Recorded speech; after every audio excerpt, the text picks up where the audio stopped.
est en train d'être bâillonné, d'être emprisonné, mais reçoit quand même aussi des menaces.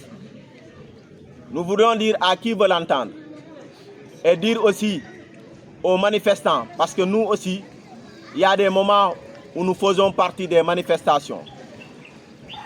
Nous voulons dire aux manifestants de cesser de menacer la presse parce qu'elle est dans son rôle et joue son rôle.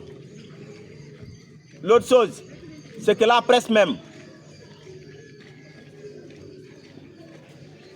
elle évite certaines exactions aux manifestants même. Parce qu'il faut comprendre, quand les caméras sont braquées sur les forces de défense et de sécurité, nous avons constaté qu'il y a certaines exactions qu'elles n'osent pas commettre, ces forces de défense et de sécurité.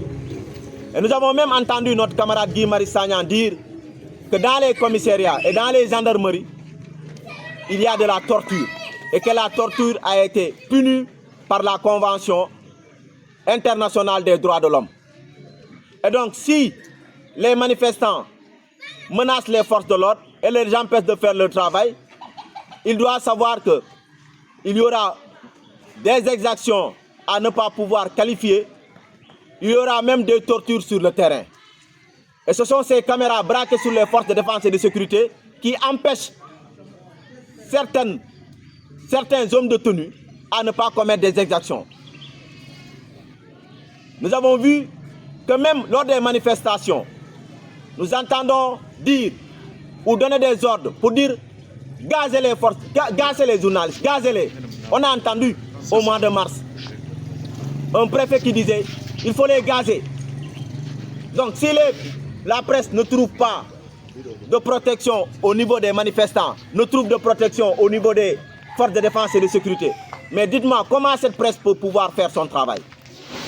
Donc nous demandons aussi bien aux manifestants qu'aux forces de l'ordre de véritablement veiller à l'intégrité des hommes de médias qui sont sur le terrain.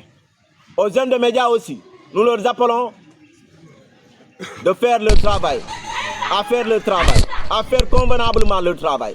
Parce que si aujourd'hui, certains manifestants menacent les forces de défense, menacent les journalistes, c'est qu'ils se disent que certains journalistes sont du côté de l'État. Nous ne sommes pas de ceux-là. Et nous pensons que le véritable reporter sur le terrain, le véritable journaliste sur le terrain doit convenablement faire son travail. Et il ne doit aucunement faire de parti prise, ou il ne devrait aucunement avoir de parti prise. Il doit faire convenablement son travail, faire son travail de manière objective. Et c'est pour cela que nous demandons que les journalistes sur le terrain soient en sécurité pour faire convenablement leur travail. Parce que ceux qui restent à la maison, ceux qui sont dans la maison, ont besoin d'avoir l'information et la bonne information. Et donc si le journaliste est contraint de faire son travail, il ne pourra pas faire son travail, il ne pourra pas donner la bonne information. Et comme on le dit, informe juste et vrai. Et sur le terrain, c'est ce dont on a besoin. Mais pas de parti prise ou autre chose. Donc nous appelons tout le monde à veiller à l'intégrité surtout des journalistes